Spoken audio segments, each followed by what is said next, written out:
Fire codes exist to protect people in their homes, workplaces, and public places. After the fires in Los Angeles, many began thinking about building codes. The Lethbridge Fire and Emergency Services Chief Troy Hicks says there are federal buildings and federal codes.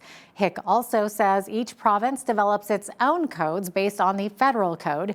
He explains how the process works in Alberta and in Lethbridge. So Alberta does have a national fire code and a national building code, Alberta edition.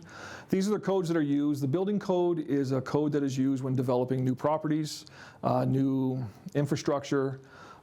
It does take into effect the fire code as well, but that's for the building code. And then what happens is once the building is built and occupied, then the fire code takes effect. So the fire code is like a maintenance manual. It's what gives myself and all of our inspectors the rules of what we're supposed to look for, what type of safety systems are supposed to be maintained and how they're supposed to be maintained, what kind of storage we can have in these buildings. So the fire hydrants here in the city, same thing, they are built up to code.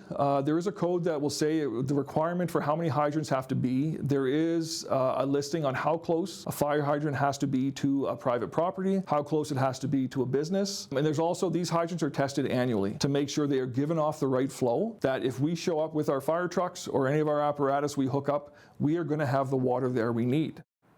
According to Stats Canada, the National Fire Code establishes fire protection requirements for the safe use and maintenance of buildings, including references to design and construction.